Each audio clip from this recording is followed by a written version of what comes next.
بسم اللہ الرحمن الرحیم۔ حضرت ابی بن کعب رضی اللہ تعالی عنہ نے عرض کیا، یا رسول اللہ صلی اللہ علیہ وسلم، میں آپ پر درود کثرت سے بھیجنا چاہتا ہوں، تو اس کی مقدار اپنے اوقات دعا میں سے کتنی مقرر کروں؟ حضور اقدس صلی اللہ علیہ وسلم نے فرمایا، جتنا تیرا جی چاہے۔ میں نے عرض کیا، یا رسول اللہ صلی اللہ علیہ وسلم، 1/4؟ حضور صلی اللہ علیہ وسلم نے فرمایا، تجھے اختیار ہے، اور اگر اس پر بڑھا دے تو تیرے لیے بہتر ہے۔ تو میں نے عرض کیا کہ نصف کر دوں؟ حضور صلی اللہ علیہ وسلم نے فرمایا، تجھے اختیار ہے، اور اگر اس سے بڑھا دے تو تیرے لیے زیادہ بہتر ہے۔ میں نے عرض کیا، یا رسول اللہ صلی اللہ علیہ وسلم، پھر میں اپنے سارے وقت کو آپ صلی اللہ علیہ وآلہ وسلم کے لیے درود شریف پڑھنے کی مقرر کرتا ہوں۔ حضور اقدس صلی اللہ علیہ وسلم نے فرمایا، تو اس صورت میں تیرے سارے فکروں کی کفایت کی جائے گی اور تیرے گناہ بھی معاف کر دیے جائیں گے۔ مطلب تو واضح ہے، وہ یہ کہ میں نے کچھ وقت اپنے لیے دعاؤں کا مقرر کر رکھا ہے، اور چاہتا یہ ہوں کہ درود شریف کثرت سے پڑھوں، تو اپنے اس معین وقت میں سے درود شریف کے لیے کتنا تجویز کروں؟ مثلا میں نے اپنے اوراد و وظائف کے لیے 2 گھنٹے مقرر کر رکھے ہیں، تو اس میں سے کتنا وقت درود شریف کے لیے تجویز کروں؟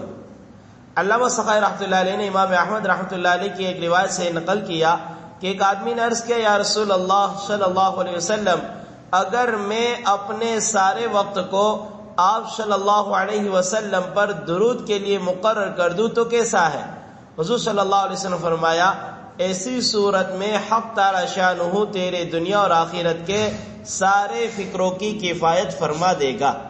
علامہ سخاوی رحمۃ اللہ علیہ نے متعدد صحابہ سے اسی قسم کا مضمون نقل کیا۔ اس میں کوئی اشکال نہیں کہ متعدد صحابہ کرام نے اس قسم کی درخواست کی ہو۔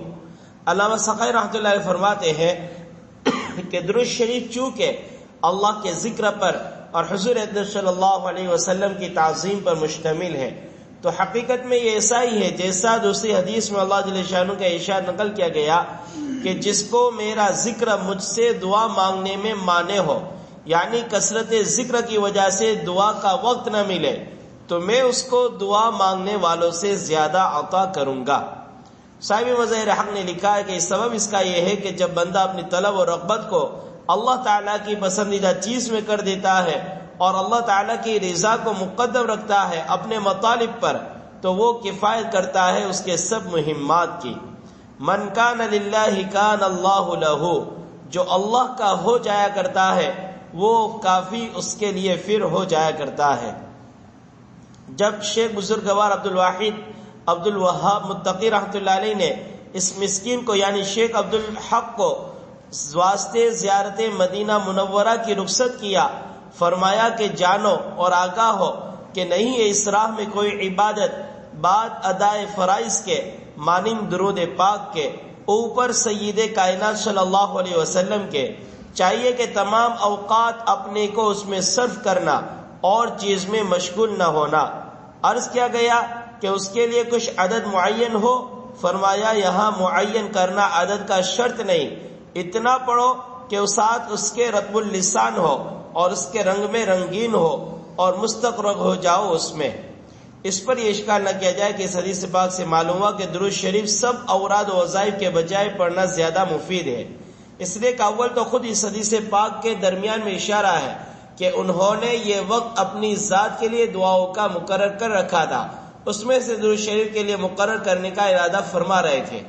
دوسری بات یہ کہ یہ چیز لوگوں کے احوال کے اعتبار سے مختلف ہوا کرتی ہے، جیسا کہ فضائل ذکر کے باب 2 حدیث نمبر 20 کے ذیل میں گزرا کہ بعض روایت میں الحمدللہ کو افضل الدعا کہا گیا اور بعض روایت میں استغفار کو افضل الدعا کہا گیا۔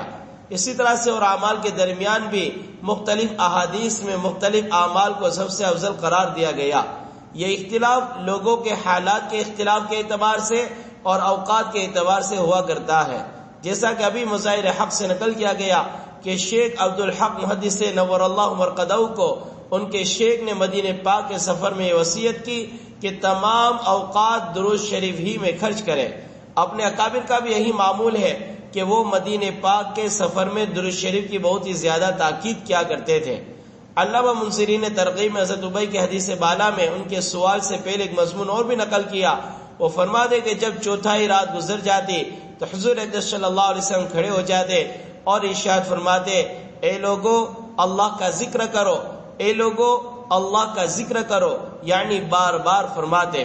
راجفہ آ گئی، رادفہ آ رہی ہے، موت ان سب چیزوں کے ساتھ جو اس کے ساتھ لاحق ہے آ رہی ہے، موت ان سب چیزوں کے ساتھ جو اس کے ساتھ لاحق ہے آ رہی ہے۔